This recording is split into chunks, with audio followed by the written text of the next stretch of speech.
Hearing will come to order. The subcommittee today meets to receive testimony on issues and concerns regarding the strike fighter fleets for the Department of the Navy. I'd like to welcome our distinguished panel of witnesses. Lieutenant General John M. Davis, Deputy Commandant of the Marine Corps for Aviation. Rear Admiral Michael C. Manazir, Director of the Air Force Division for the U.S. Navy, and Rear Admiral Michael T. Morin, Program Executive Officer for Tactical Aircraft. Thank you for your service and for your attendance today. We are here today to talk about the department's strike fighter programs, but I wanted to take a moment to pause and remember the tragedy of January 14th in Hawaii when we lost 12 Marines and 2 CH-53Es. We must do everything in our power to ensure the readiness and safety of our young men and women in uniform. At the outset, I would also like to note that the Department of Defense will not release its fiscal year 2017 budget until Tuesday. Accordingly, I expect that our witnesses will not be able to discuss the details of the upcoming budget request. However, the members do have questions about the budget, which are to be taken for the record. I would ask that our witnesses respond promptly after the budget is submitted to Congress. We have several issues to cover today, but in my opening remarks, I want to highlight two committee concerns: the Navy's strike fighter shortfall and the issue of physiological episodes in the FA-18 fleet. In hearings last year for the fiscal year 2016 budget request, Admiral Greenert, then the Chief of Navy Operations, described a requirement to procure an additional 3 squadrons of FA-18EFs, or about 35 aircraft. Additionally, the Marine Corps' unfunded requirements list included 6 F-35B aircraft to replace 6 AV-8B aircraft destroyed at Bastion Airfield in Afghanistan when the enemy broke through Marine defenses in September of 2012. This committee and the Congress heard that call. For fiscal year 2016, the committee added 12 FA-18EF aircraft and 6 F-30B aircraft. The National Defense Authorization Act, signed into law in November of last year, reflects those increases. The Consolidated Omnibus Appropriations Act for fiscal year 2016 included these authorized increases and added 2 more F-35C aircraft for the Navy. We know that helped to alleviate some of the Navy's strike fighter shortfall, and the 5th-generation fighter increases will improve the Navy's warfighting capabilities. We look forward to hearing more from our witnesses on how these increases helped and how much more we need to know. Since 2009, the Department of the Navy has noticed a rise in hazard reports known as HAZREPs regarding the physiological episodes in the Navy's FA-18 and EA-18G fleets. According to the Navy, physiological episodes occur when a pilot experiences a loss in performance related to insufficient oxygen, depressurization, or other factors present during the flight. We have been informed that the Navy has organized a physiological episode team to investigate and determine the causes of these physiological episodes in aviators. As symptoms related to depressurization, tissue hypoxia, and contaminant intoxication overlap, discerning a root cause is a complex process. We understand that determining the root cause or causes of physiological episodes in FA-18 aircraft is a work in progress. We look forward to learning more today about the Navy, what the Navy is doing to address this, and it's an important issue. I know very many members of Congress are very concerned about these issues. Before we begin, I would like to turn to my good friend and colleague from Massachusetts, Ms. Nikki Tsongas, for any comments that she may want to make.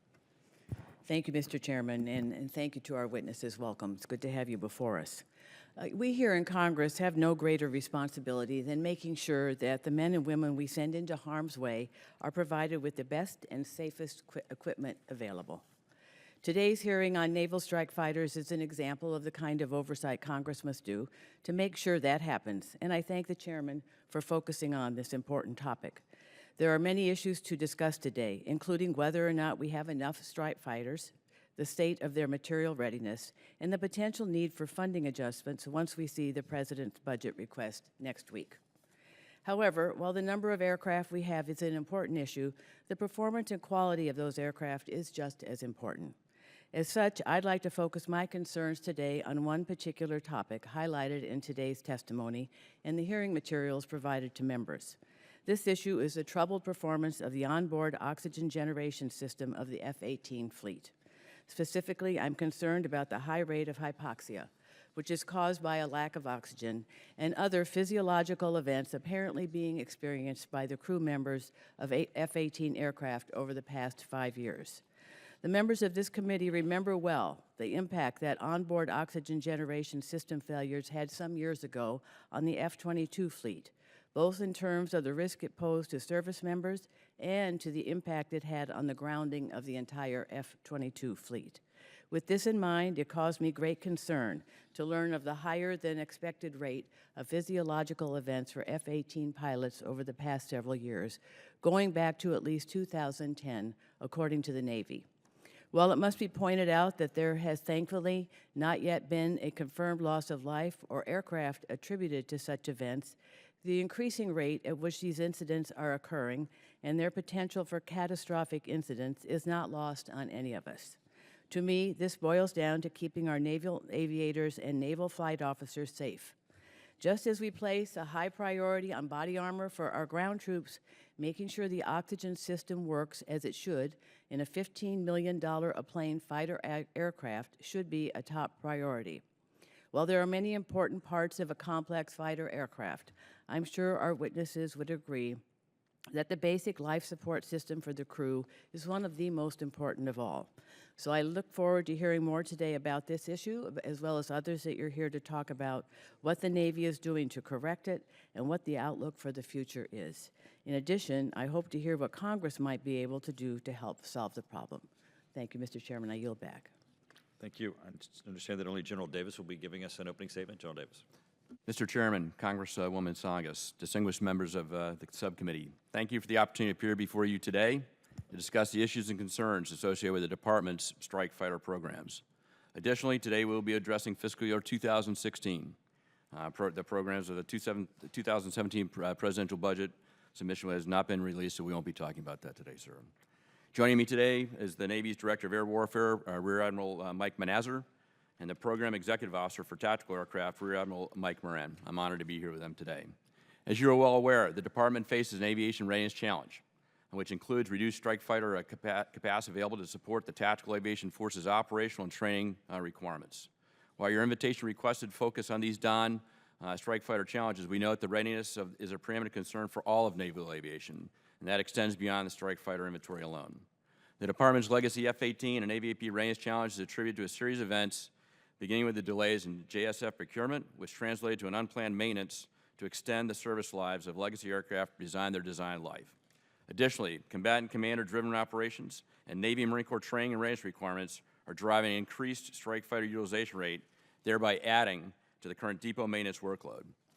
In an effort to meet strike fighter inventory requirements, our depots are executing a service life extension program. However, the depot's throughput of planned service life extension work has been complicated by the discovery of unexpected corrosion-induced work, leading to longer repair times for the inducted airframes.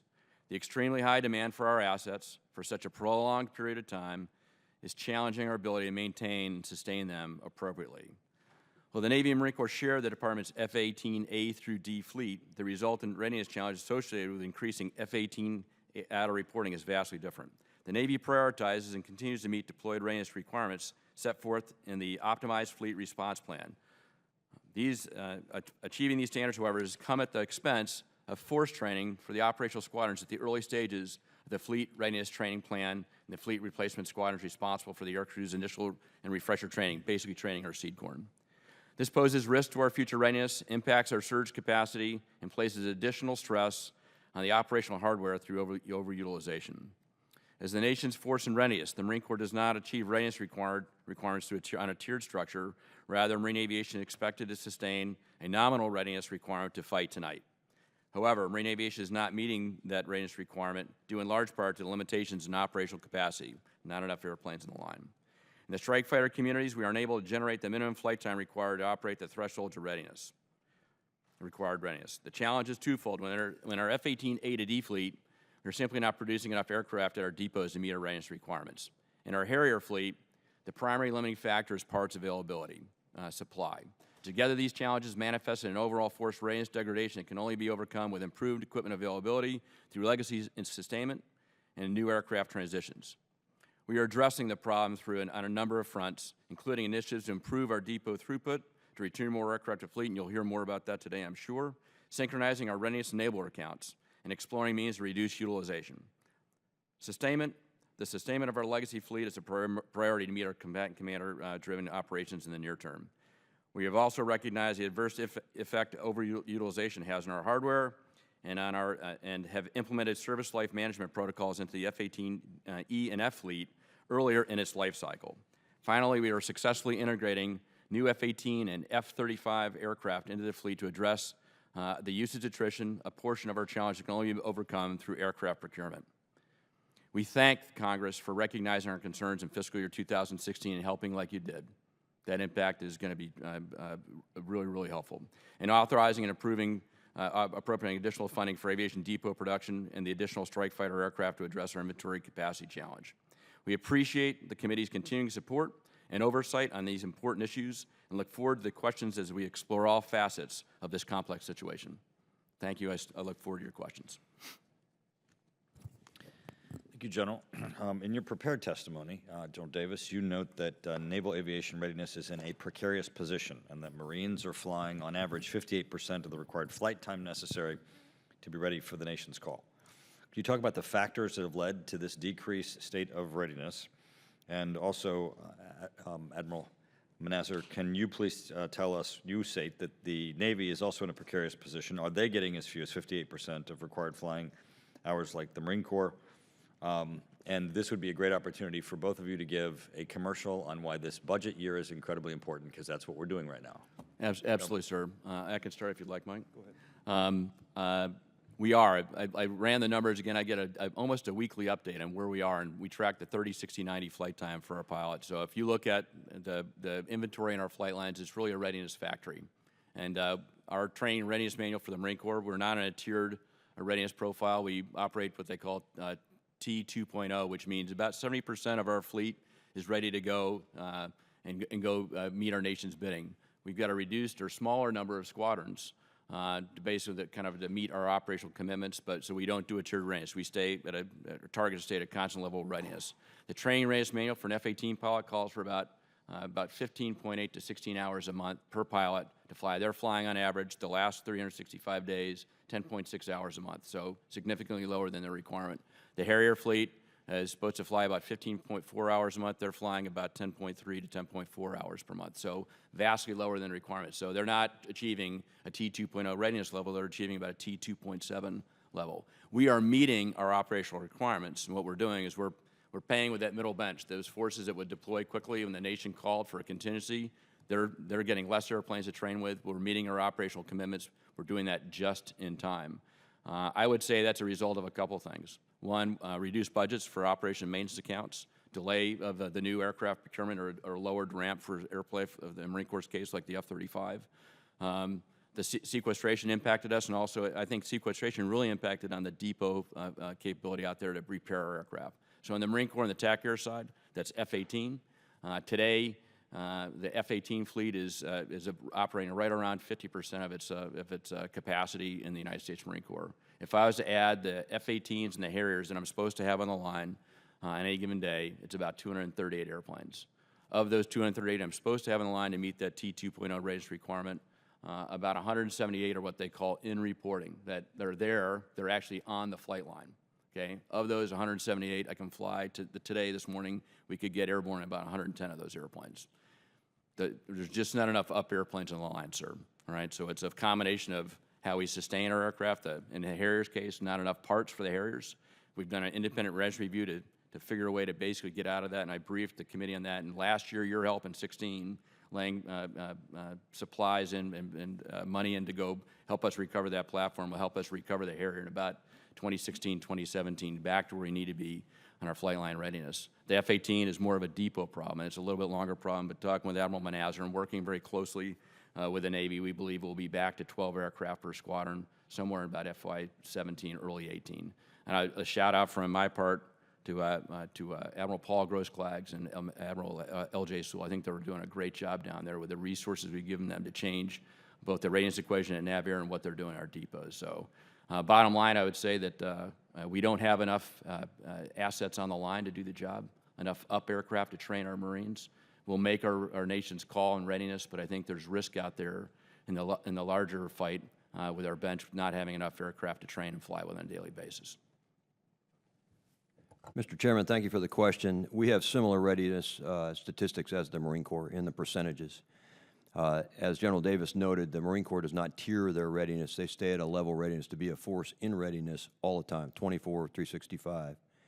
The Navy has a tiered readiness system where basically in the early phases of the workups prior to going on deployment, we have a lesser readiness requirement as the squadrons get ready to go in the basic training phase. And then we move to an intermediate phase where we resource them a little bit higher. And then we fully resource them to go on deployment. We also are meeting our deployed requirements. We're meeting our integrated and advanced training prior to deployment. Where we are taking the readiness hit is down in the lower maintenance phase or basic phase when you want to just get an aviator time to fly. We have found that even in this tiered readiness level, if you picture sort of a bell curve in training, so you train up, you go on deployment at the highest level, and then you walk back down again, that bell curve has gotten steeper, so we've taken the readiness out of the front end and the back end where you sustain the readiness. That means that a significant part of our force that is shore-based, in training and not deployed yet, is experiencing a lot less flight time than they're required to spend. And so it gets to the same kind of percentage chances that General Davis talked about. We've had to shut down squadrons if they don't have enough time in the air. We create a floor of flying hours at 11 hours a month. We call that our tactical hard deck for a pilot in the United States Navy. And we say if you can't get 11 hours per month, you are not proficient and current enough to remain safe in the airplane. And so we try to get that 11 hours per month. The proximate causes of this are the underfunding of what we call the enabler accounts. Your committee, Congress, has been wonderful in PB16 of giving us the readiness funding and the increases in aircraft to help with the problem. But we've had about a decade of critical underfunding of what we call the enabler account. So if the flying hour account is the 1A account, that's the money it takes to fly the airplane, the hours that it takes. Underpinning that 1A account is the depot account, 1A5A, sustainment accounts like the 1A3A and the 1A4N. I'm doing alphabet soup here. The problem is that we typically focus on one kind of account. We go fly the hours, and we underfund the spares, we underfund the depot, we underfund the parts that go into that flying. And we've done that in the service over the last 10 years, and that stuff's coming to fruition. Sequestration hit us, as General Davis said, where the workforce in the aviation depot was laid off. We couldn't bring that work to bear on the depot workload, and those depot airplanes backed up. So it's a combination of factors. Again, the PB16 budget moves the needle in the right direction. The aircraft that you added, and as you noted in your statement, Mr. Chairman, Admiral John Greenert last year said, I need 2 to 3 squadrons to fix the hole that I have to replace the airplanes we've been using over the years. So far, we haven't got the 2 to 3 squadrons yet, although we're moving towards that. Thank you very much. And so we still need about another 16 or so Super Hornets to fill the hole here in the mid-years of the teens. But we're experiencing the same kind of readiness hits that General Davis is, and we're having to take those hits back at home and still keep the deployed operations moving. General Davis, the Marine Corps has the majority of the Navy's legacy fleet of FA-18s in its inventory, which are affected by the problems with the environmental control system causing physiological episodes in aviators. General, I was a mayor before I came to Congress, and of course I had police force and a fire department. Our fire department had problems with their breathing apparatus, and we never could figure out what was wrong with it. It would randomly go out when people were in the most unsafe conditions, obviously, running into burning buildings to save other people. In the end, even though we couldn't find what the problem was, we had an issue of confidence with our firefighters, and it affected their performance and their safety. How is this affecting the issue of the confidence of our pilots? I think that first off, and I've flown both the AV-8 and an F-18, so one of the things I learned flying the F-18, I'm very confident in the OBOC system and the AV-8, but we always watch on the climb out the schedule and make sure that we're good to go from an oxygen perspective. I'll tell you that I'm very confident in my Navy team here to go fix the OBOX problem, make sure we got a good system for my Marines. The Marines love flying the F-18. it's a workhorse for us. We don't worry that much about the OBOGs right now. And then again, we know that the Navy is working that for us. So, and I actually have, my youngest son's a Marine F-18 pilot that flies an OBOGs F-18C right now and just got back from deployment. I think he's more worried about the number of airplanes in the line right now for him to go train than he is the OBOGs. But I'll defer to the Navy of exactly what we're doing on that, sir. But we're confident that the Navy is getting their arms around the OBOGs problem. And the environmental control system? That as well, sir. Admiral Morin, sustainment of the F-35. Now that the F-35B has entered the Department of the Navy's inventory and its first operational squadron last year, and the Navy is expected to declare IOC with its F-35C in the late 2018 or early 2019, what challenges do you see for sustainment of these aircraft, and how is the Naval Air Systems Command preparing for these challenges? Thanks, Mr. Chairman. First, I'll tell you that the F-35 is not in my portfolio. So tactical aircraft for the Navy, F-18, AV-8B, F-35 is still run by the Joint Program Office, General Bogdan. So I will tell you, we are full participants in the JPO when we talk about sustainment integration to the carrier deck and how we work those issues. But I would not comment here today on the long-term sustainment of F-35 in the Navy. I would really defer that to the Joint Program Office of the F-35 Program Office. Admiral Manazar. Would you like to comment on the physiological episodes in the F-18, please? Oh, absolutely. Yes, sir. You know, ma'am, you mentioned this is a top priority. I will tell you it is absolutely a top priority of the United States Navy and the Marine Corps. You know, we have what we call the Naval Aviation Enterprise that we meet monthly at the 3-star level. So General Davis, Admiral Manazar are leaders on that team. Admiral Shoemaker, who's the Commander of Naval Air Forces, leads that with Vice Admiral Grosskлаг's the Naval Air Systems Command. And so that is a top priority that is discussed on a monthly basis at the 3-star level. So every incident that occurs, I will tell you, comes to my desk, if not daily, certainly weekly.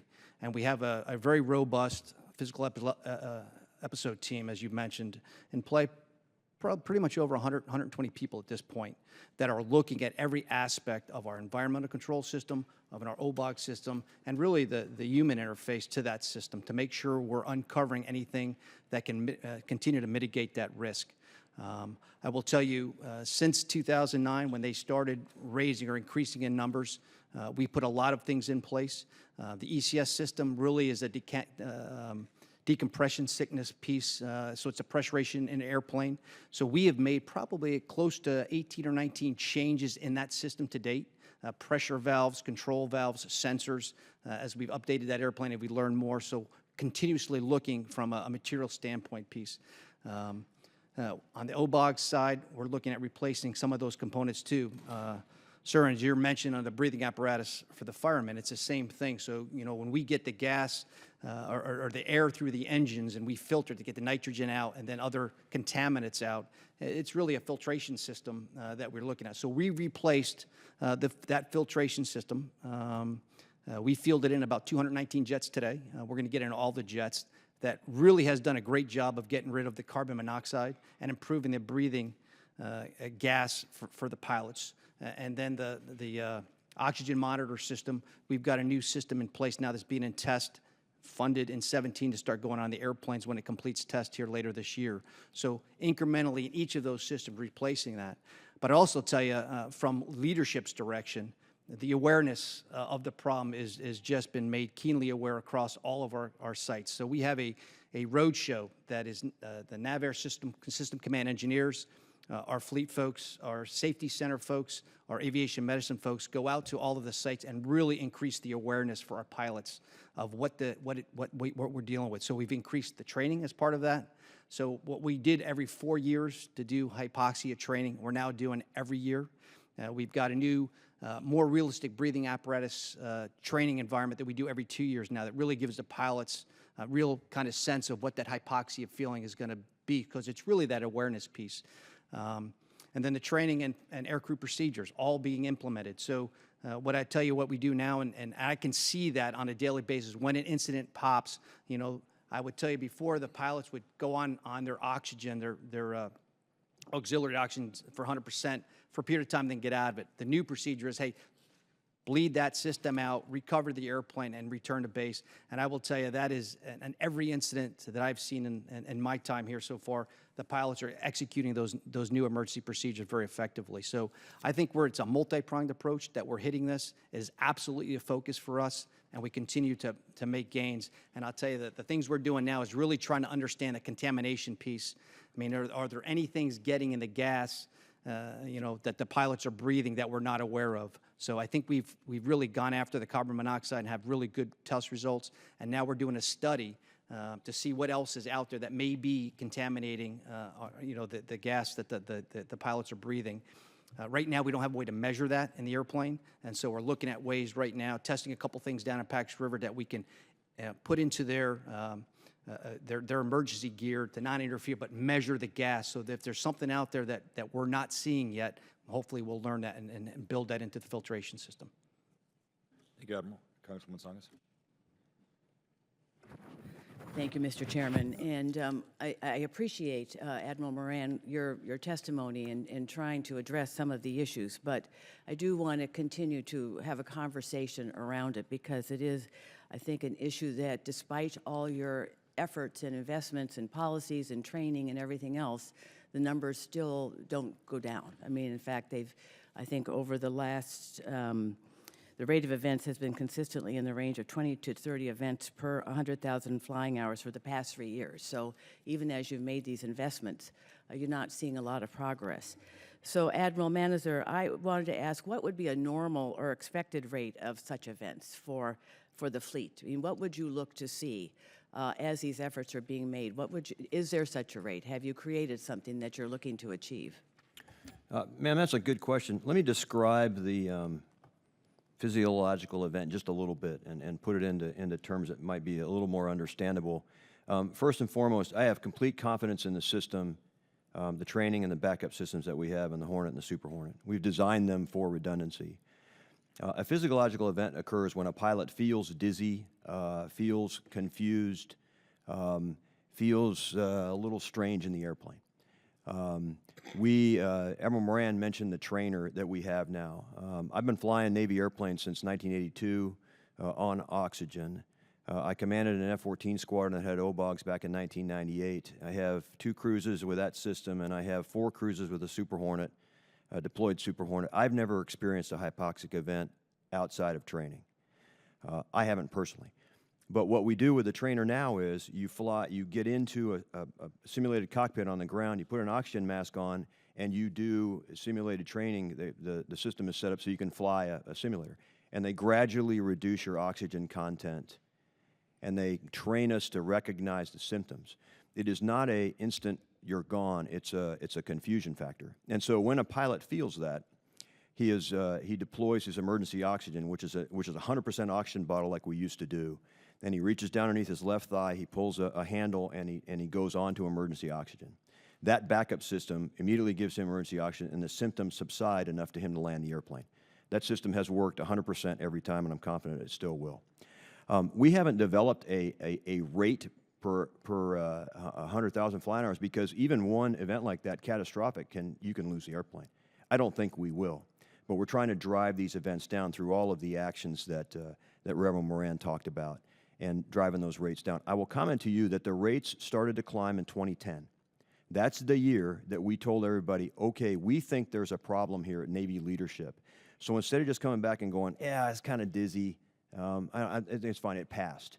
It passed. We said, I want you to report every single event. So I think the phenomenon that you're seeing between 2010 and now is an increase in reporting. They are very real events, and they do key us into where we go for causal factors. But the chairman talked about the firefighting breathing apparatus. It's like chasing a ghost. We can't figure out, because the monitoring devices that do this are not on the airplane, to figure out whether there was a small oxygen content that more than we needed, or less than we needed, or a carbon monoxide event, or a poison in the gas, something that came off of a bearings, a breathing toxic air. We haven't been able to figure that out, so we've been chasing ghosts, and we were replacing and creating new parts and chasing those things. So, ma'am, I think we're just trying to get the rate down as far as possible while still understanding the causal factors. But if we had a confidence problem in the airplane, we would ground the fleet. And we don't have that problem. That's why you don't see the commander of Naval NavAir, Vice Admiral Paul Grossglag's going to that extreme measure because we have confidence in the system. We're just trying to figure out the cause of these episodes. And I appreciate the efforts that you all are making. It's obviously a real issue and one that in which the safety of the pilot is paramount in everybody's mind. But even as you're making all so I appreciate that the reporting is better, so you have a better understanding of the scope of the problem. That's always the first step we have to take. But that's also been in concert with all these other efforts that you are making to try to address and solve the problem and fix it. And despite that, there seems to be no progress made because the reported numbers remain the same. So I'm curious, in addition, as we are talking about the budget going forward, what the cost of this has been, and is it a funding issue? Is it a technological some issue that people just somehow haven't been able to identify? Could you address that? Yes, ma'am.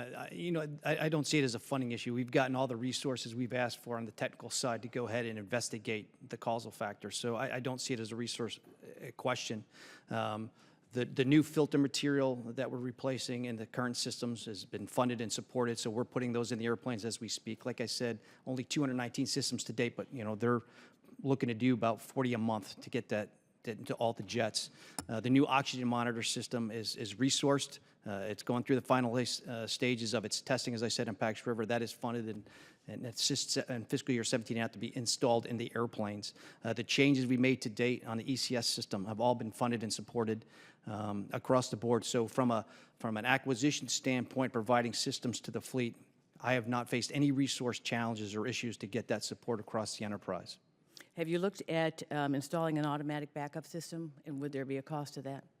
Well, as Admiral Manager talked, we do have the automatic oxygen, the oxygen system as a backup. What we're looking at is can we increase the amount of that oxygen system that we carry in the airplane so we can give a longer duration in that emergency piece. So we are actively today looking at can we increase. Right now, depending on the altitude and really the condition of the pilot, that lasts anywhere between 20 minutes and maybe down to 5 minutes. So can we extend that, by 2 to 4-fold? To give that pilot that real backup system for extended period of time. We're looking at that as well. Would there be a cost issue associated with that? It would be an expense, yes, ma'am. Thank you. I yield back, Mr. Chairman. Representative Cook. Thank you, Mr. Chairman. We talked a little bit about some of the concerns in aviation readiness, General, and I want to talk about the backlogs in the depots. During the summer, every year, kind of go back for a reunion at Camp Lejeune. I was in the Swansboro area. By the way, every August it rains down there every time I come, and it comes down in buckets, but that's another story. Things haven't changed much, but I went out to Cherry Point, and I visited the depot there, and I was very, very impressed with the briefs and everything like that, but I'm concerned about the room that they're going to have. I'm concerned about whether there's enough actual space there, and this is for not only the East Coast Depot, and I haven't visited the West Coast Depot, whether you have the physical space in the plant. They did say there, and I started asking about space. Do we have to acquire land or what have you? They said, no, they already own the land, which is amazing, and they can do it. So is this a concern about backups, about whether you're going to be able to take care of the F-35s? And do you have the readiness right now in the depots to handle this increase in terms of manpower, parts, and room? Yeah. Congressman, thank you very much for that question. I'll probably ask Admiral Moran to help me a little bit in the end of that, but I would say we've got a good military construction plan to make sure that we've got the facilities to take care of our platforms. I do worry, it's not for this committee, but the V-22, as that comes into its rework, will we have the room to go work those airplanes in? We're working them really hard. They're putting a lot of hours on those airplanes that are going to come into the depot. As we work the depot, probably one of the number one things we need out there, besides and every airplane's a little bit different. So they aren't working on F-18s up there, working on Harriers, CH-53s, V-22s. In that case here, there's some corrosion, a little bit in the V-22, but mainly our main limiting factor out there with that particular depot is spare parts. The parts, what they call if you're a race car driver, you're going to come in and get a complete turnover of new parts, you'd have a list of equipment out there that you would put on that airplane. Same thing really with our F-18s, getting what they need as they come in. The kind of the most common parts that come off that airplane need to get replaced. That's the number one thing for us right now with both Harrier, CH-53, both in the depots and on the flight line, is basically getting our turnaround time to where it needs to be. The 53 deals with about 25% non-mission capable supply, as does a Harrier. And frankly, it's probably, you asked, Congressman Turner, you asked about the sustainment on F-35. That's my number one concern with F-35 is underfunding of spares accounts, both for the depot and for the flight lines units. General, I want to switch gears a little bit. F-35 Sure. and Expeditionary Airfield, 29 Palms. Years ago, when the Harrier first came out, used to have a sweeper to clear Lyman Road at Camp Lejeune. I used to always laugh when I saw that because of the FOD and all that stuff. Is that going to be a problem, or are we going to have to go away completely from an expeditionary airfield? No. Because when that wind blows at 29 Palms or in the desert or all that stuff there, this is a very, very expensive aircraft. And if you can reassure me and tell me everything's going to be fine. I think we just actually did a deployment up to 29 Palms. I know. In I Red wanted Beach. to. And bottom line is it's the typical is November, December wind patterns out there, and it wasn't necessarily they lost some sorties for weather, mainly due to the crosswind limitations on for a 40-knot direct crosswind. And a lot of times above about 25, 30 knots you don't fly because if a pilot ejects out of an airplane, they get pulled across the desert floor and could get hurt that way. So 29 Palms is a training environment, so it's not operational. So we limit to the wind limits out there to make sure that we don't hurt somebody.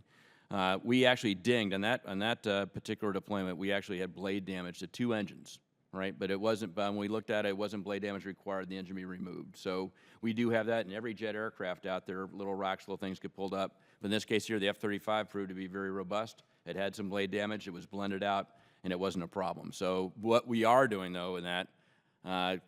Major General Mike Rocco, great commander down there at Miramar. They're very conservative, and I think that's sensible. But we took that airplane, wasn't supposed to go to 29 Palms until this spring. Yeah. We pushed it up there early because, one, we wanted to stress how the airplane operate logistically, how it's going to operate in support of the grunts out there at 29 Palms. And frankly, that airplane belongs in every climate place, not just on a main base, but on an amphibious carrier, and also too in our expeditionary bases. So we got a lot of the data points we wanted to out of that. We will always have to be FOD conscious when we go to expeditionary bases, but part of that is how we operate, and part of that's what we have to sweep up to go in there. Thank you very much. I yield back. Representative Johnson. Thank you, Mr. Chairman. Admiral Manazir, over the past couple of years, the Navy has cut F-35Cs in the future years' defense planning budget. With the threat growing in numbers and capability in the 2025 timeframe and beyond, what is the Navy doing to recover these aircraft to ensure our carrier strike groups and carrier air wings remain relevant and are able to counter the growing threats? Thank you very much for your question, Mr. Johnson. The Navy's procurement of F-35C aircraft were cut for fiscal reasons in line with other Navy priorities. And thank you to the committee for the support of extra F-35Cs in the PB-16 budget, and that goes a long way towards capability. You will find the Navy buying additional F-35Cs in greater numbers as we go forward.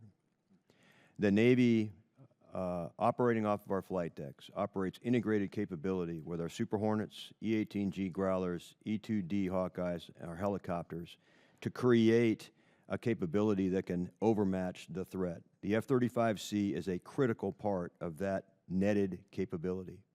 Its stealth characteristics, its data fusion capability, and its very advanced identification of the threat capability allow us to extend the reach of the carrier strike group. So I think you will find, sir, that as we push forward in these future budget cycles, that our prioritization of the F-35C for warfighting capability will increase. Thank you. General Davis. Again, adding the 6 Harriers last year, or the 6 F-35Bs to replace our combat losses is incredibly important. I want to say thank you very much on behalf of the entire Marine Corps for doing that. We lost a great squadron commander and 6 airplanes destroyed and 2 damaged at Bastion. Those airplanes are now going to fill up a VMFA 122. By getting those airplanes, it allowed us to move an F-18 squadron, an older F-18 squadron, out and move the new airplane in. I just spent the last 2 days down at Fort Worth with our F-35 pilots and took General Neller went down there with us. I'll tell you that we have a war-winning airplane. So with the Marine Corps, we heard Congressman Cook ask about going to expeditionary bases. We'll go to our amphibious ships. We'll go to expeditionary bases.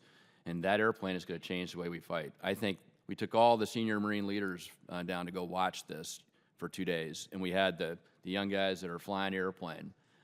They're flying in a completely different way than anything we've ever flown before, in a very positive way. True, real combat capability, real combat multiplier. I think it's going to make the Marine Corps, the force and readiness, to be exponentially more qualified, more capable to meet the threats that loom in our nation's bow. We've got exactly the right system out there. Thank you for the support on that. Bottom line, what I do worry about is that it comes in, not only the airplanes, and we're going into a full rate production pretty close here in 18, is the sustainment support that goes along with that. If we get this great new airplane, and my readiness rates aren't as good as they should be because I'm taking parts off good airplanes because I don't have the parts out there to put them on another airplane and to make the readiness goals I need to, I think that'd be a real tragedy. It's a fantastic airplane. The young aviators that were out there, the only thing they complained about with this airplane, the only thing was spare parts. Not enough spare parts. So thank you, sir. Thank you. General Davis, the F-35 is the only 5th generation aircraft in production today. And I'd like for you to highlight for us what the F-35 5th generation capabilities bring to the fight. What we saw yesterday in a couple scenarios, and I'll be careful, we've got to watch the classified nature of some of the capabilities we have out there. We did close air support in a contested environment through overcast weather. We took off a division of airplanes, and basically we had a division of F-35Bs launching off an amphibious carrier, and struck a target that would have taken to take the target. And I was the CEO of our weapons school in Lots 1. To do that strike with the conventional assets the Marine Corps owns today would have taken 12 to 14 airplanes. We did it with 4. We dealt with a very high-end SAM threat. We dealt with weather, doing close air support through the clouds. I'm not sure we would have got in with the conventional 4th generation airplanes we fly today. It would have been a very difficult problem. With 5th generation 4 airplanes and the way they flew those airplanes, looking at basically talking to the forward air controller through the clouds with their synthetic aperture radar with picture quality optics out there through the cloud, 1,000-foot overcast. We would not be able to do that today, but to a high degree of fidelity. I think it's a change the way we do close air support and change the way we support our Marines on the ground. The second scenario was a 4-ship going against a strike mission defended by very high-end surface air missiles and a very high-end adversary aircraft, a division of aircraft. They took care of all the 4 adversaries they're up against, took care of the SAM threat, and killed the target with no attrition. So I think it's going to change the way we do business. It's certainly changed the way that the Department of the Navy fights the fight, because we'll fight our F-35Bs alongside the carrier air wing out there, being an integrated fight out there. I think getting better value for the taxpayers' money and much better capability than we've had today. Like the V-22 has changed the Marine Corps and the naval services in a positive way, how we project power from the sea. The F-35B is going to allow us to project power from a sea base and our expeditionary bases ashore in a very positive way for our nation. So I was very excited what I saw yesterday, not from what I know, but really from what those young guys were doing in the airplane with the technology that you provided for them. Thanks very much. Thank you, and I yield back. General Davis, thank you for elaborating on the F-35 sustainment question on Admiral Moran's answer. Representative David Graves. Thank you, Mr. Chairman. My question is for General Manazar, and it's encouraging to hear. Obviously, the Navy's taken the tactical aviation, at least the shortfall, very seriously, and you're obviously intending to acquire more FA-18s. And you've testified before this committee before, and you've said that the mainstay of the strike fighter force is F-18s is going to be through 2035. I think was was the time frame that was used, and we're now 2 or 3 squadrons short, given the shortfall. But I'd like you to address, the importance of keeping the Super Hornet and the Growler lines operational, which is something that worries me, because you can't just start these lines up, out of nowhere. And if we're going to keep these airplanes flying and maintained and everything else, we have to keep those, those lines moving. But can you address that? Yes, sir. Thank you very much for the question. As I testified last year, the Navy is about 2 to 3 squadrons short of Super Hornet.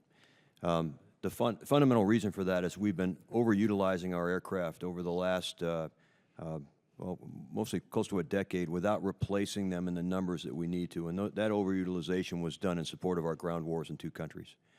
That attrition of 35 to 39 aircraft a year was highlighted by Admiral Greenert last year when he said 2 to 3 squadrons to fill that hole. The Super Hornet is a vastly capable airplane that will complement the F-35C going forward through the decade of the 20s into the 30s. And as our statement notes, the predominance in numbers until the mid-30s is going to be in Super Hornet as we continue to flow the F-35Cs into the air wing going through the decade of the 20s. The complementary capability of those Super Hornets along with the F-35C gives us our striking power, our reach off the aircraft carrier. It is vital to maintain a viable line at St. Louis for the Super Hornet for the near term here in order to get those numbers into the air wings that we need to, and then to extend the force out through the 2030s until we get to a predominance of F-35C. And so acquiring those airplanes, and thank you very much to the subcommittee and the overall Congress for getting those extra Super Hornets to replace the numbers that we've flown. And also, the extra Super Hornets over the next several years covers the slide in initial operational capability of F-35C to the right. We have had previous IOCs of the F-35C planned for several years earlier. This slide in F-35C capability to the 3F software block of the airplane is such that we've had to continue to buy Super Hornets to keep the capability in our air wings high. So it is vital to maintain that line open, sir. We can actually go beyond that, too, and that's one of the things I worry about throughout all branches of the military is backfilling our used-up equipment. We've got a real problem with that, and it worries me, and I'm obviously more interested in aviation than I am other areas, but thank you for your comments very much. Thank you, Mr. Chairman. Yield back. Representative Graham. Thank you, Mr. Chairman. Thank you all very much for being here. We went on a trip of this subcommittee to Eglin, and one of the concerns that was raised was about the maintenance system for the F-35, acronym ALICE. And it seemed like there were a lot of challenges that were being faced, and we've already talked about some of the maintenance issues that allow our jets to be ready to fly when we need them. Can you give an update on where we are with Alice? Thank you. Yeah, Eglin is where VFA 101 is, I think. The Marines have moved out. Our squadrons are now up in Beaufort, in Yuma, Arizona, and soon to be in Iwakuni, Japan. And we also have systems up, aircraft up at Edwards with our operational test unit. We're achieving the kind of success rates we need to right now with ALICE. We have one workaround that we found we worked on with our operational rates inspection, and our IOC declaration was the one thing that you still got to do is you've got to use a laptop computer to download the engine numbers you need to after the flight. But for the most part, a lot of the ALICE is understanding the system and also the training for your enlisted maintainers. So we have some really good maintainers that know ALICE really well. No system's without its flaws, but we're not finding the debilitating problems with ALICE out there. And the big thing we're finding is our turnaround times. We're inside 2 hours. If I have the parts, then we can make the turnaround. But if I don't have the parts, we're not making that. So I think that, and we also took an expeditionary deployable ALICE up to 29 Palms. It was one of the things we talked about out there as well. So we've got your main base. We're putting them on the Navy ship, the L-class ships and the carriers. But also we had one we wanted to take up so we could be light and austere. It had some of the initial reports had a lot of bandwidth limitations out there I think part of that too is how we train our Marines. We were using some of those same pipes for our communications out there, and I think probably limiting the number of things that we download outside of the work stuff we need to do is going to allow us to get the ALIS information we need in a timely manner. So we're not losing sorties for ALIS right now that I'm being told about, and our turnaround time is actually quite good. Not without problems, but not an impossibility out there. So thank you. Anyone else have a comment about ALIS, not Alice? Sorry, I mispronounced it. You might have said it right. I might have said it wrong. So many I don't know. acronyms, Right. y'all. There are Very too many. Another question. Just this might seem like a common sense, but I hear that y'all are saying that our pilots are not getting enough training time. What do you all think that does for our vulnerability from a security standpoint? Ma'am, thanks for the question. We both testified earlier, right after the opening statements, that we're losing training time in the phases leading up to deployment. What that affects is our surge force. And so if we keep our deployed readiness up high, as we do in both services, and we're on the front lines of those forces, if something were to happen that we required to surge forces from the United States, those forces are not as adequately trained now, and we'd have to put a whole bunch of resources in there to fly those, to upgrade the flying of those forces to be able to surge behind. That goes across, for the Navy, that goes across our carriers, our air wings, our parts, or the full resourcing piece. So the combined effect of the under-resourcing of readiness accounts, spares, all the accounts across the board is such that our surge force is not going to be recovered for a little while here. We are targeting specific areas in that surge resourcing to be able to get to a surge number by the end of this decade and get back up to where we expect to be for the backup, the reserve, the surge forces. That's where we see that impact. Ma'am, for the United States Marine Corps, again, it's our deployment model. We're supposed to maintain a baseline readiness of the 70%, and the hours, kind of what we pay for our flight hour dollars. I can't execute the flight hour dollars because I don't have the flying machines do the job. Again, every type model series is a little different.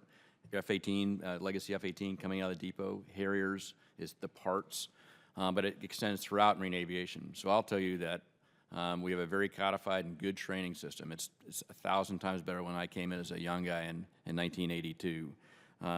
But our pilots, men and women, are not getting enough looks at the ball. They're not getting enough flight time experience out there to be ready to be that across the Romo force to the degree we need to. We train really hard, and we working incredibly hard to make our next to deploy unit go out the door ready to go, whether it's on a carrier, because we've got F-18s and soon to be F-35Cs will go on Navy carriers, and our regular strike fighters going out there for our unit deployment program to Japan, Special Purpose Marine Air Ground Task Force in the Middle East, and then all of our MU deployments. We're making those deployments just in time. And I look at the amount of risk, operational risk, and the wear and tear on the Marines and their families by doing it that way. There is no margin on my coverage anymore. So any kind of help that you could give us in the sustainment accounts, any kind of help you can give us in recapitalizing our fleet. The old airplanes are great, but they don't stay up as long as they should. New airplane, properly sustained, will give us that long life we need. A lot of the airplanes we're flying, we brought the F-18 into the Marine Corps in 1981, the Harrier in 1983. We've extracted maximum value out of those platforms, and we'll continue to do so until we turn them in, and we've done our readiness recovery models to make sure we do that, and we get the readiness numbers we need to, both on F-18 and Harrier. But we do need to recapitalize and sustain that system as quickly as we can. I worry about the training base. I also worry about my pilots leaving the Marine Corps because they're not getting enough flight time. These are the best and brightest that our nation's produced, and it's probably the Air Force and the Army as well. Great young people. They joined to fight. They joined to be good at what they do. It's like a quarterback. All the great quarterbacks want all the snaps. Our pilots want all the snaps. F-18 pilot in the Marine Corps should get 16 hours of snaps a month, and he's getting 10.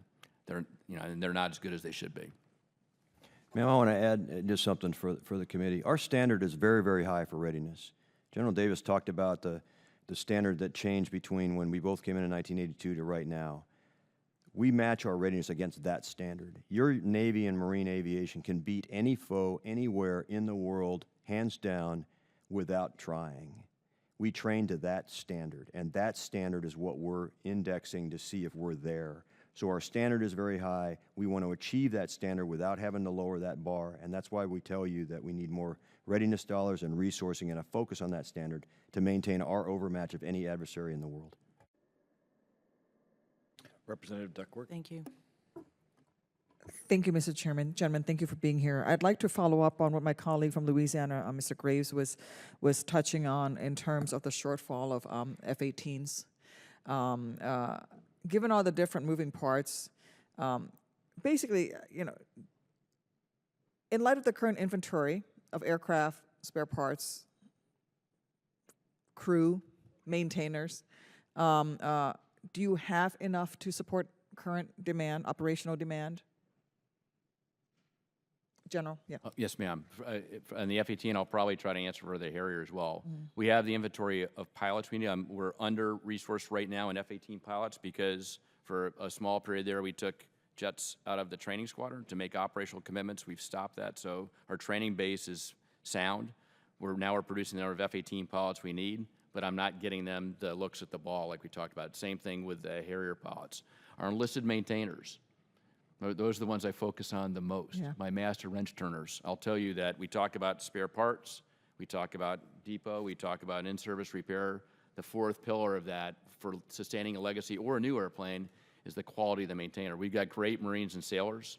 We're focused now on how do we retain those very best Marines and sailors, and how do we make sure they've got the right promotion opportunities and training opportunities to do that stratified training, much like our aviators do. So I commanded the weapons school. And in 1978, with the weapons school, they said we need to do this to make better Marine aviators. At the same time, they said we need to make a schoolhouse like that for our maintainers, the patch wearers, the trainer. We didn't do that. We're doing that now. And the first class is going out at the weapons school in conjunction with the WTI class to train that E8 senior Marine to be the trainer to retain our very best and brightest. I think we don't have enough parts. We don't have enough airplanes. We have the human capital we need. We just need to give them the tools to be as good as they can be. And how does that affect your reserve forces and the folks? Because as they leave active duty, the tempo, the quality of life, whatever it is they decide to leave, and you want to retain them in some way possible. So the reserve forces is really a good place to keep folks operational and in the game. How does the lack of parts, aircraft, school slots, all of that help affect your reserve forces? Reserves are a critical component to our fleet. In fact, two of the TAC Air squadrons the Marine Corps will have we have two reserve squadrons. One is cadre right now. I don't have enough airplanes, and the VMFA 112 has less than half the airplanes it's supposed to have. So it impacts the amount of flight time those pilots can get. It detracts the desire to go up front, lead from the active duty force to go to the reserves. And frankly, we're not getting enough looks at the ball. So the normal experience level you're looking for a reservist to go there, a lot of these guys don't have it as much as they needed to. Right. Lieutenant General Rex McMillan and I are working this very closely. Bottom line is, as go the active fleet, goes the reserve. So if we're hurting in the active force, we're going to be hurting the reserve, and we're rebuilding the reserves at the same time we're rebuilding the active fleet. So as the shortfall in F-18s, for example, across the service is happening, are you showing the same percentage of shortfall in the reserves and active fleet, or is it coming more? You're talking about you have a whole squadron that's not flying right now in the reserve. We cadre that squadron, getting ready to stand up to F-35. Okay. But VMFA 112, and we did a kind of a force reduction to deal with the systems we have right now. I've got 19 squadrons of one F-35 squadron, one reserve F-18 squadron, 6 Harrier squadrons, and 11 F-18 squadrons right now in my inventory, and those are all legacy F-18s, plus the 2 training squadrons that go along with that. We will have 2 reserve squadrons at endgame. They'll be F-35 squadrons, one at Beaufort and one at Miramar, or one at Cherry Point and one at Miramar. So building them up is critically important to us. And again, I think the reserves is our buffer, right? And they're also in a part of our active force. So making them healthy, making them as good as they can be is critically important to the future of the Marine Corps. We've got to fix the reserves at the same time we're fixing the active fleet, while making our operational commitments and doing that as well as we can. In fact, our reserve squadron is at Beaufort this week, participating in the Marine Division Tactics course, which is basically training our division air-to-air pilots to go be as good as they can be, and they're out there in force with the airplanes they have, totally integrated with the active duty component, being assessed and evaluated like the young captains are at Beaufort, and generally they do very, very well. But we need to get them more inventory and more parts so they can do their job well. Admiral, did you want to add anything? Ma'am, for the United States Navy, a similar type of thing. We have our full requirement of pilots, both active and reserve. We have our full requirement of maintenance personnel, both active and reserve. Where we suffer is the jets. As I described, we fully resource deployment and advanced training, and then we're unable, because of jet availability, to fully resource the basic phases. That also extends to the reserves. So we're unable to fully resource the reserves. So of their 10 jets, we have 2 reserve squadrons. One is a blue backup that would continue to be trained to go on deployment in case we can't send an active squadron. The other one is primarily an adversary squadron. Both do adversary duties for us, fighting, playing like they're opposing forces. The availability of jets is a problem in the reserves and the lower level phases of our pre-deployment training. The proximate causes of that are parts and the depot throughput that we've already talked about. And the proximate cause of the depot throughput from a personnel standpoint is artisans and engineers that we've had to hire since sequestration to make the depot flow continue. So our near-term readiness problem is the depot throughput. We continue to get better. We were 44% better this year than last year, or 15 over 14. We continue to get better and push those F-18Cs out to Navy and Marine Corps squadrons so that we can resource them properly with hardware and properly train the pilots. But the specific answer, ma'am, for active and reserve for the Navy is we have all the people that we need. It's the jets that we need to continue the training. I feel strongly that this Congress has, and previous Congresses has seriously done you a disservice by asking you to live up to an operational tempo, but not providing you the resources that you need. You don't have to respond to that. That's a political statement. Since your time is up, just let me say I agree. Yes. And Thank you, certainly Mr. Chairman. Since it's the budget battle time, Yeah. this is the time for us all on this committee to make certain that our voices are heard to the other members Yes. of Congress, so that hopefully we can get more resources, because this is not just inefficiency that's resulting in these fall-offs. It's absolutely resources. And Congresswoman Tsongas gets our last question. Thank you, Mr. Chairman. I appreciate the opportunity to follow up again on some of the issues on the F-18. First of all, I appreciate, Admiral Moran, you're talking about the manual backup oxygen system, but I think we all would be concerned by the fact that you're asking a potentially incapacitated pilot to sort of help himself out of this, and it's my understanding that that would only give him 10 minutes. Were he able to exercise it appropriately? And you'd have no idea how far away he might be from the carrier or wherever he needs to get back to. So as you're looking at creating a budget, I think an automatic system is something that you might, I'm sure you said you're thinking about it, but it seems to me that would give him much more time, and he wouldn't have to activate it, or he or she would not have to activate it themselves. Another question, though. I know last year's NDAA authorized 12 additional F-18s. So how is the Navy, and this is for you, Admiral Manazir, how are you making sure that these new planes aren't delivered to the Navy without the same onboard oxygen system problems that you're struggling with today? So, ma'am, thank you very much. Those new Super Hornets are coming off the production line with the newest modifications that Naval and Boeing are working through, and it is a combination Boeing-Navy team that is looking at this OBOG system very, very hard. As soon as the technical work is done, the engineering work to do these new parts, and Admiral Moran talked about them, the sieve and the regulator, the things that we think might be causing some of this, they get rolled into the production line. And then even when they get on the flight line, we put those parts in there too. So I'm confident that the best technical minds in NavAir and also in Boeing are looking at this, and we'll roll those into the airplanes as they get to the fleet. And again, I have to tell you, ma'am, I have a lot of confidence in the airplane, having flown it. And how will you be assured that all these fixes are working? We'll continue to monitor. We'll find better ways to monitor. We'll continue to have pilots report. We will look at that decline in reports.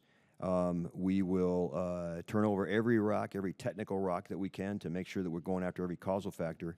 It's difficult to prove a negative, so if a pilot doesn't have a physiological event time after time after time, and again, ma'am, I've never had one, ever, and I have 3,500 hours in fighters. And so when somebody comes back and they say, well, did we fix it? Nobody's had an event, and then all of a sudden we have an event. Now we have to go back and see where the trend lines go.